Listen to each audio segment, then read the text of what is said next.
You shouldn't be here. Get out of here, now! What? It's almost night. Leave before it gets dark. They're lighting the lamps. Get out of here! You've got to get across the river. Go! I'll distract them. We interrupt this program to bring you...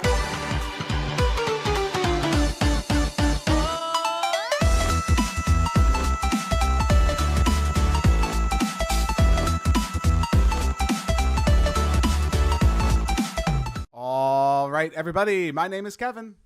And I'm John. And I'm Adam.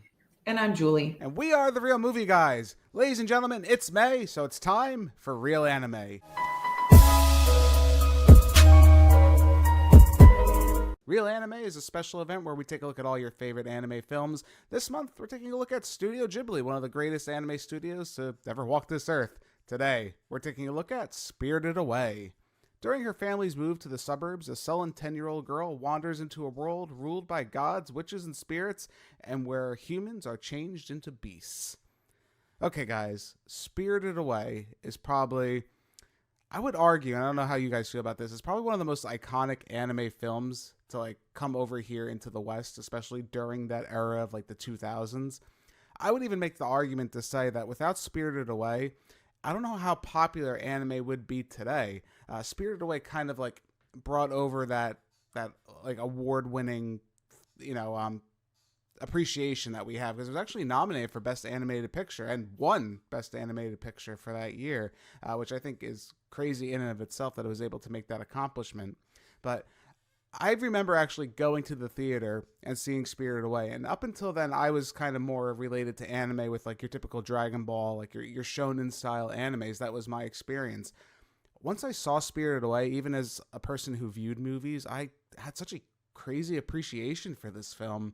For the most part, like most of us, I would say I was mostly experienced the Western style of Disney animation, and when you hear the word Disney and Pixar, that's what you assume is the pinnacle of animation. But then comes this little movie called Spirited Away from Studio Ghibli, and it blew my mind. And ever since then, I think I've never looked back, and I've been able to see other studios like Ghibli and other studios even across the world bring out these features. But Spirited Away, it holds a special place in my heart, so I don't know if that's going to contribute some bias to this movie. We're going to have a conversation I'm ready to have, but I just want to go around and get some of your guys' initial thoughts, and then we'll discuss the movie obviously further.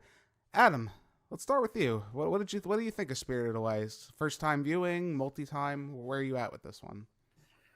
This is actually my second time seeing this. Okay. The first time was a very long time ago.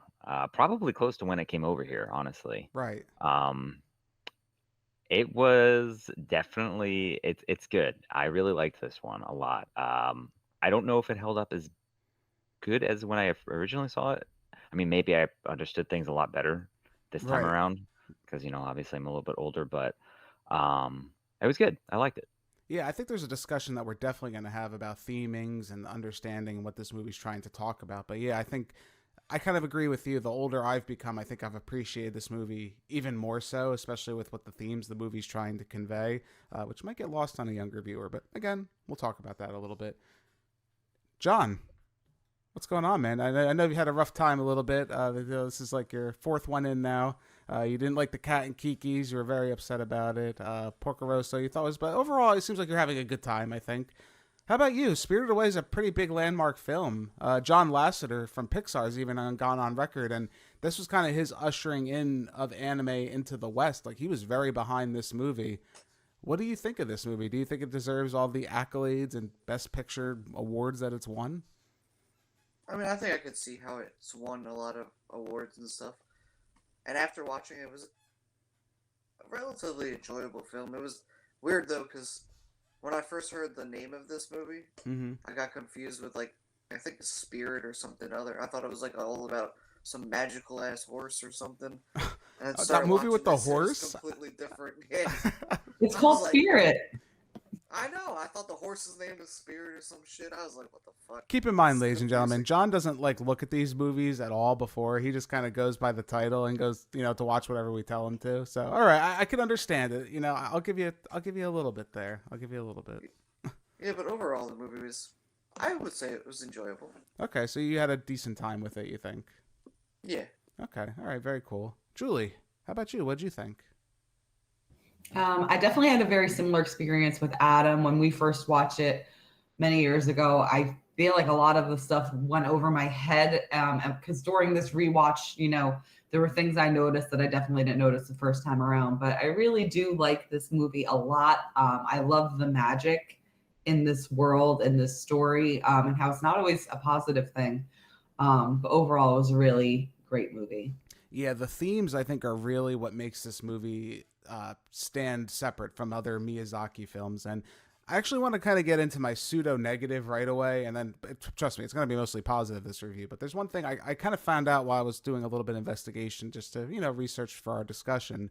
So Miyazaki, I guess overall, when he creates something, he has a tendency to not write a script for a movie. What he does is he storyboards the entire movie, and in his own words, he says, I like to storyboard and I let the story take me in the direction I want to go, and that's kind of how the story goes. I think we can kind of argue that we've seen that with a lot of his movies. Totoro's a really good example where it seems like events kind of just happen, and we get to the end of the movie. Kiki's was very much like that, Porco Rosso. We didn't actually watch, I think... Princess Mononoke, we didn't review that movie. That's a little bit different. I think that one is a little more like pinpoint focused with its plot. But this movie in particular, I don't know if I felt like that was a super positive thing for this movie, because there are times where I think it really does work as far as Sen's journey throughout this movie. Sen, who is also Chihiro, she has two names, which is very interesting. I like that concept, which we'll talk about too. But this movie... it has a lot of that Wizard of Oz inspiration in this movie. That and Alice in Wonderland, you see a lot of those kind of ties into this movie. But I feel like some of the plot points kind of do get lost a little bit along the way, or things kind of just happen randomly. I know this is super early, but the spoilers for a 2001 movie here. Once we learn who Haku is towards the end of the movie, he's the dragon and he's the boy who's been helping Chihiro throughout the entire movie. We find out he's a random river spirit that saved her when she was really young. That was kind of a letdown of a reveal for me once I kind of saw there was no precog set up for that kind of revelation to happen later in the movie. How did you guys feel about that? Adam, did you think that was kind of random? I don't really remember it being so random as it was this time. Yeah, I definitely don't remember it coming out just so abruptly, like, bleh, there it is. Right, and there was no, she wasn't afraid, I don't know, I mean, even Julie and I were discussing, maybe she could have been afraid of water, there could have been kind of some kind of setup for that reveal, but it kind of just happens, and I feel like maybe that's one of the weaknesses of Miyazaki's writing, or lack thereof writing, actually, I would say, storyboarding a movie on emotion. Do you see that as maybe a weakness for this movie a little bit? Yeah, I mean, I think that's where this movie, I think that's where it kind of steps down a little bit more for me. Like as a kid, I feel like I would be able to enjoy those parts a little bit more. Right. But now, as I'm, I guess, peeling apart the layers of a movie more and, understanding metaphors and whatnot, I think that's where it does lose a little bit more of a, I guess it's description or any kind of things it's trying to properly convey. Yeah, and it's very unbalanced that way too. Towards I would say the middle of the movie is most of the action, quote unquote, orientated scenes, and by the time you get to the end of the movie, it's kind of like, oh, we're just kind of towards the end here. Like you expect the rising action, falling action in a typical story is set in a certain way, but Miyazaki tries to go around that and do it his own path, which again I think comes from this kind of fly by the seat of your pants storytelling where as it happens I'm going to tell you what happens, and then by the end I feel like it just kind of ends with a not flat, but just kind of ends kind of light, you know what I mean? Yeah, it's I'm not saying it was a letdown, but I mean, especially compared to the other movies that we've already reviewed here now, it has a very similar feel to just kind of all right, it's time to end it. Right, but the irony is, I would say, with this whole storytelling that Miyazaki did, kind of is reinforcing in this movie had the most formulated ending out of all the movies we've seen so far from Miyazaki, where it actually was kind of an ending, Yes. I agree. It's definitely more of a satisfying ending. Like I think everything got resolved that I wanted to see get resolved. Right, the lesson was learned. Right. Chihiro kind of learned what she needed, the power of names, and all these different things. We'll talk about theming a little bit, but I think it really does wrap up the story incredibly well. Julie, what did you think of the decision there? Did you think do you like the style that he chose? Did it feel a little discombobulated at times? For the most part, for this movie, I really liked it, except for that Haku reveal. I feel like that could have been foreshadowed a little bit more. Even just maybe seeing more. I don't know. Haku is an interesting character because there's such a weird like duality with him, where he's like really kind and helpful, and then sometimes he'll just like lash out, which seems kind of random at times. But I wish there was more hinting. I think earlier in the movie when they first meet, Chihiro says something like, "Oh, you look familiar," or maybe Haku. Someone says that to each other, Right. and that's really the only other hint. So I wish they do those little bit of flashes as Chihiro's realizing who he is, where she's in the water and you see like his body kind of sprint by. There should have been like maybe little hints of that throughout the movie, like anytime she's near water or when she sees him flying in his dragon form, because I think would have helped put the pieces together a little more cleanly. But the ending itself, though, I think was very well rounded. We didn't like go from like high action and then like a steep drop down. Everything was kind of tied in a nice little bow. I think Chihiro was confident in herself at the close of the movie, especially like when she's has the final test. And I love too that everyone else is in agreement, like this isn't fair, she shouldn't have to do a final test, and she goes, I agree to it, I'll do it. And she's able to easily pass that test and then just continue to move on. So I liked the ending. I was happy with how that resolved the movie as a whole. Yeah, no, I could see that perspective. I just think so. Like we kind of said, I think maybe some of the character interactions, even like the No Face to an extent. No Face is a iconic character, I think, and even people who don't know what Spirited Away is recognize that character from this movie. Maybe more so than the main protagonist and Haku is the drag. I think No Face is just something that people know what that is. Even John, I'm pretty sure you've seen No Face before. You've seen that character with the mask. I can't see you not have. I don't think I have. Oh, well, there you go.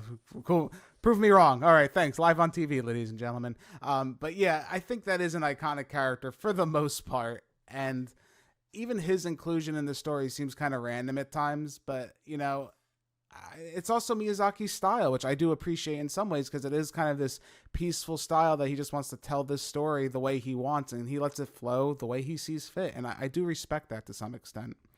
Now, John, the most interesting person here, I think, is going to be you for this question, because a lot of the discourse online for Spirited Away is it's too confusing, and I think that leads to a lot of the negativity. Now, at any point, would you make that argument, John? Would you say this movie was too confusing, or I would even maybe argue even more so, not accessible for you because of the Japanese culture? I think it was confusing, but also that I feel like it's more interesting because it gives you almost a way to say that you want to start looking into the Japanese culture more in a way, with the little hidden things that they throw into this movie and just a little nods to certain things. I feel like it makes you more curious than it would make you fall out of love of this movie. Right. Now, did you feel alienated at all from this movie compared to, say, like Porco Rosso and Kiki's Delivery Service, which had more like European, almost like, American stylized animation attributes to it? Did you feel alienated more from this movie than those? I wouldn't say I felt more alienated. Mm-hmm. It almost more like makes you understand more that there's so much more out there in the world, like different animation styles and different things going on, that it makes you want to start looking at more stuff than just like what we have here. Kind of like, especially even when you're looking for Japanese animated movies in stores and stuff, they're never really around here. It's more just like the regular Disney animation movies. And these more are acceptable all over the world, and you feel like it should be more acceptable here, but we just don't know enough about these, which I feel like this movie kind of gives you that brief glimpse of it. which I think, I don't know, and I feel this part, it's also a little bit controversial for this movie, is in the dub version of this film, there's actually lines of dialogue that were added in by John Lasseter, who oversaw the project for this, decided that they needed to add clarification to some things. Like, for example, when they see the bathhouse for the first time, here in the United States, we don't have bathhouses, so we're not really familiar with that cultural part of it. Shakira will go, oh, it's a bathhouse. Like, she'll clearly say that, like, off screen. Adam, do you think that takes away from anything? Because I know a lot of purists feel that does, but I think if you're watching a dub version of that movie, I feel like that's kind of important to translate to a viewer to some extent. I don't think it takes away. I think if anything, it's trying to adapt. Right. For, which is the point of a dub, I would assume, right? Yeah, exactly. It's trying to. It's, I guess, catering to a wider audience. Right. I think so. And I think those are really good tools. Julie, what do you think of that? I even think, like, personally, I think it adds to it because when she makes that comment, she's just kind of started to explore this like unknown area, this unknown world, and it almost strikes like a sense of familiarity with Chihiro, where she's like, "Oh, it's a bathhouse," and you can hear, I don't know, maybe I'm overanalyzing it, that she's a sense of like kind of relief or comfort washes over her because I don't know where I am. I don't know what's going on, but I can see something that I recognize at least. Right. And I don't think it hurts the vision. A lot of Miyazaki's work, and I think we've seen this again with everything we've talked about so far to this point, is it's very much visual storytelling. Miyazaki wants the camera language to speak for itself. We don't need clarification dialogue. We don't need like an overdub of someone telling like, this is how we got here kind of story. Like, he wants you to look at through his lens in the camera and determine what the story is for yourself. By adding these things, I don't think it takes away. I think it's just that cultural connection that we need to make in order for you to understand the movie. The casual viewer like me, I know what a bathhouse is. I've seen anime. I know Japanese culture to some extent. I know what that is. John's probably like, what the hell is that? Right? Do you think that clarification was good for you? And to some extent, where things were maybe given just a smidge more detail for you to understand? Yeah, I think it helps out with the story more and gets you guys less confused of what you're actually seeing, and then you can see the beauty of it even more than if they were just left you out hanging. Right. And I think beauty is a very interesting word they use because this movie is probably one of the most beautiful animated films I've ever seen, I think. And this came out in 2001. And considering everything we've talked about so far, I keep saying it, this movie did not let me down whatsoever. That hand-drawn style, just from the fact that they can even show, a lot of the time they play with speed in this movie where characters are moving extremely fast or they're running through hallways. It's all hand-drawn, guys. I think it's phenomenal. Adam, did you have any like particular animated sequence that you really liked in this movie? To me, there's just so many. I think I really liked Haku and just all of this, especially the scenes when he was the dragon. I just really liked all the details and just the mannerisms that he had. And especially when he was like, I guess the water spirit as well. I guess all the water movements. It was just really beautiful. Yeah, I think it's when he's flying towards the end and they show like his scales. You see like the water flowing through his body. Like, that's hand drawn. That's not CGI. That's incredible. That's the detail. And people wonder why there's so many years in between these movies. We started to see that later on, like where there's so much time in between.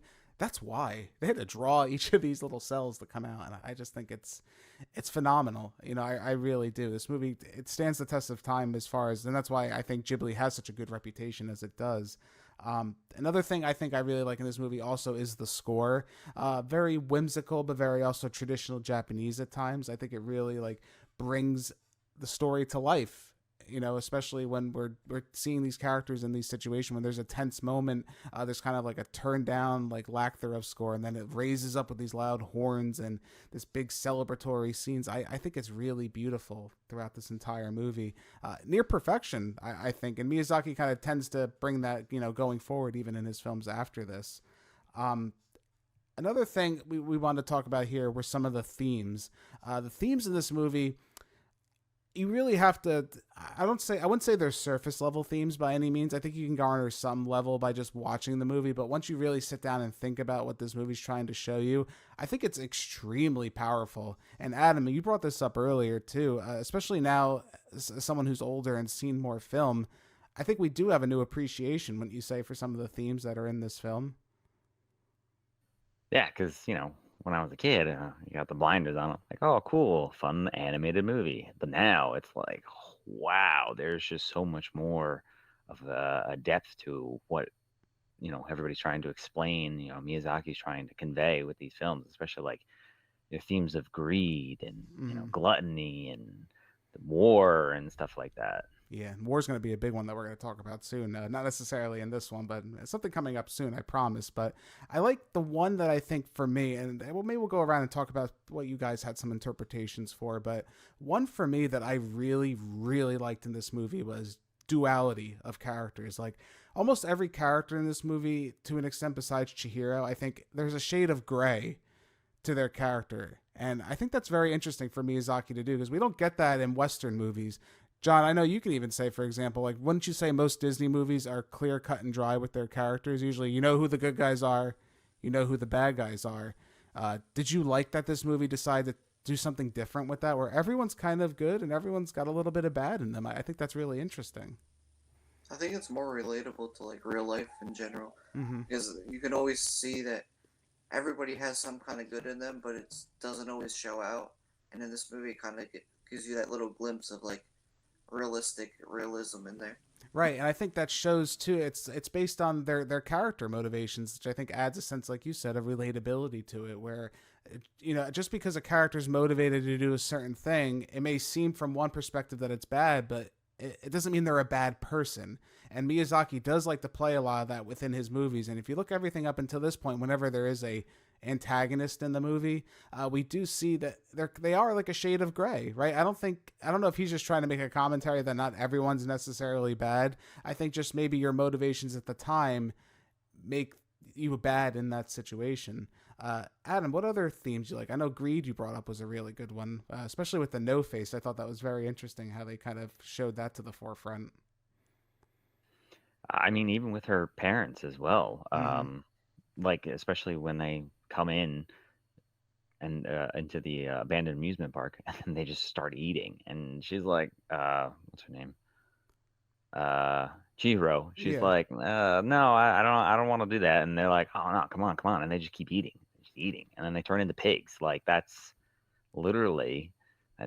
I really liked that one too. Right, and then I think that's a really good one too, especially how they become pigs, and that becomes part of the whole plot of the movie. Then when we meet the No Face later on too, all these people working at the bathhouse are like bending at his feet trying to get money from him. They know he's no good, but he's giving us money, so who cares? Like who cares if he's losing his mind and going crazy and trying to eat us? He's giving us money. Keep giving us money. Keep giving us money.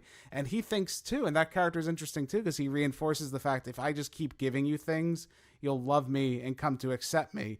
But Chihiro's kind of the opposite of that, where she doesn't really want anything from him. She just wants, she'd rather just have his friendship or do what she has to do. She doesn't need items, need things to feel fulfilled. What did you think of that, Julie? Yeah, I love that part because even something as, you started with the money and he tries to give Chihiro like a whole mound of gold and she says no. But even before that, when she's trying to get the, the bath ticket or whatever. The bath cards, yeah. Yeah, and the guy won't give it to her, and then No Face comes and gives her one, and then he comes back and gives her like a whole bucket full, and she goes, no, I just needed the one. And that's just something that's really interesting to see with her character, where she doesn't want more than what she needs, and she's grateful for it too. She said, thank you so much. But like, I'm good. I don't need that. And then it's interesting to see No Face's reaction, especially when, both times really, he continues to try and push it upon her. And then finally with the gold, he kind of steps back and it's like, oh, and then that's where that kind of, not villain term, but that's when he really starts to go off the walls. Right. And his animation is just beyond creepy throughout this entire movie. John, were you kind of put off by that? I could see someone who's wasn't ready for that. It was probably like, what the hell am I watching, with his mouth eating people and stuff like that. It's kind of pretty disturbing for a kid's movie, which this movie does tend to tread on the darker side sometimes. Yeah, it was kind of creepy. Not as creepy as that old lady though. She was a little creepier. I hate her. Every time she was on screen, I was like, I hate this bitch. But even then, if you look at her that way, she's not necessarily a villain. Like, she is a villain. Yubaba is a villain to some extent. But by the end of the movie, she's kind of like, a no factor. Like Chihiro's just kind of like, I'm not afraid of you anymore, or you're granny to me now, like your twin sister. Gotta love those Wizard of Oz references. Very, very interesting. The good witch and the bad witch. But again, like I said, by the end of the movie, that sense of gray still comes out of all these characters. Another interesting one I saw pop up online, again doing my research, was kind of showing like a youth's introduction to the workforce was a big theme into this movie, which I don't know if we ever would have gotten in a Western film, but of course in Japanese culture, where it very is much so that as soon as you're out of school, or if you're not doing a trade, you jump right into workforce and you start working for the rest of your life. It's kind of relatable, I think, in a lot of ways. And John, what did you think of that? Was that like a theme that you were expecting? Because I was kind of surprised by that one, going back and watching this movie. It is very relatable that way. You have to go to your job and just start working. Yeah, it's very relatable, and I feel like I wasn't so surprised, but it's like a little bit of a shock. Yeah, it's different. I would say for sure. It's definitely very different. The last one, and then I promise we could talk forever about themes with this movie, but the biggest one I think really is the power of names. Is such a cultural idea with Japan, I think, uniquely.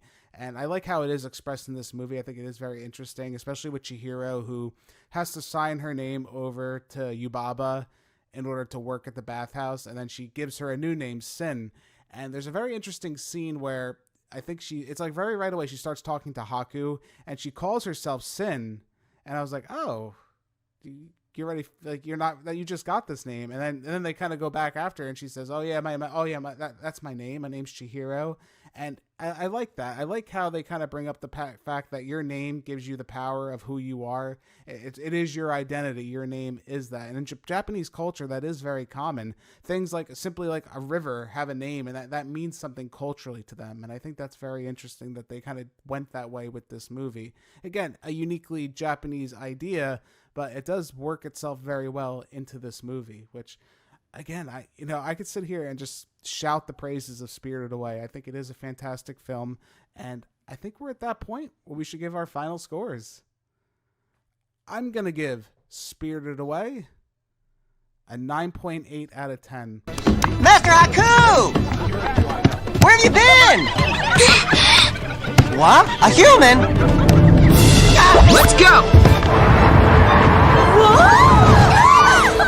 This movie is so close to a 10 for me. I do love this movie. You have no idea how torn I was. We were talking even before we were going to this review what I was going to give this movie. I was on edge even up until now at this point, but there's just a few things I think that just kind of derail it for me from being perfect. I think the Haku reveal is a little bit of a letdown for me, and it does kind of affect my overall like view of this movie to some extent, especially with the fact that the plot just feels very, by their boots, she's telling the story, but it is a fantastic story. If you're looking for something like Wizard of Oz meets Alice in Wonderland with the Japanese culture, I think this is it for you. There's a lot of amazing animation.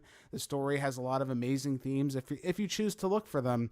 If you don't, I think you'll still get enjoyment out of this movie because it just is a visually breathtaking movie with very interesting characters. Spirited Away is a classic. If it wasn't for this movie, I don't know where we would be with anime culture at this point. Is it a perfect movie? No, but it's damn near close for me. Adam, how about you? Where do you stand with this one? I am going to give Spirited Away a 9.7 out of 10. Where is he? What did you do with my baby? It's a good movie. I really enjoyed this one too. And it definitely reminds me of my introductions into, I guess, the anime world. Mm-hmm. But after rewatching it, I definitely see that there's a little bit more, I guess, maybe too much confusion, especially for being a kids movie. But I mean, once you start just watching the movie and just enjoying it, yeah, it definitely deserves a 9.7 at least. Right, it's a great film, and we can argue maybe the accessibility and having the knowledge of Japanese culture, and even to the Japanese fan, maybe it's a little easier for them to connect with. But I think everyone will find something to connect with, whether it's a character or a theme or whatever it is. Any age, I think there is something there for them. Again, I agree with you. It's a very great movie. John, how about you? What do you think? I give this movie an overall grade 8 out of 10. Sen! Sen, what did you do to me?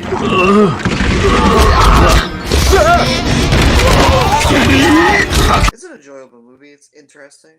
It's unique, I feel like. And it definitely was a good movie to start off with into learning about, or getting to want to learn more about the Japanese culture through these films. Right. No, I'd agree with you. And what do you think as far as Best Picture material? Do you think it earned its spot as a Best Picture winner at that point? Yeah, I feel like it definitely could have. I feel like, if not the Best Picture, it was definitely up close and definitely deserved it. Yeah, and it's an interesting fact to note, too, that this was the highest grossing Japanese box office film of all time up until 2020 when the Demon Slayer movie came out. So 2001 to 2020 was Spirited Away. So I'm just going to throw that out there. That's pretty nuts when you really think about it.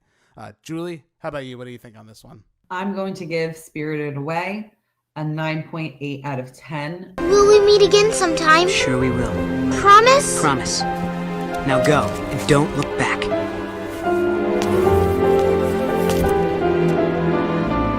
This movie really, even just the imagery alone, is so iconic. When you see Chihiro and No Face next to each other, like on the train, or even Haku, like that instantly just brings you right back to the movie. And like you said, most people who may not have even seen it can recognize those images. The theming and the story is excellent. I love the whole Alice in Wonderland and Wizard of Oz vibes.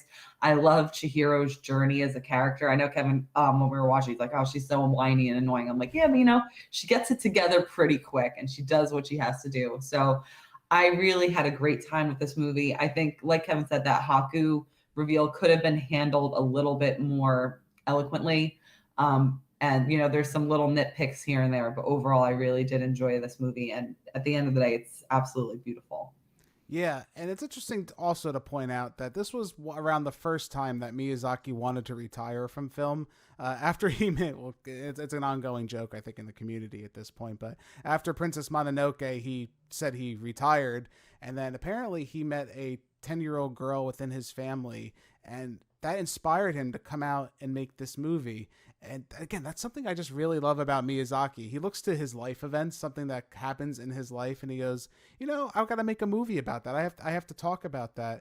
And I think that's just really interesting to see. I don't think the man will ever retire, but for someone who is able to draw so much on life and bring out these amazing films, they're always really special when they come around, because again, it's just one man's imagination, and it's phenomenal, guys. If you haven't seen it, please check out Spirited Away.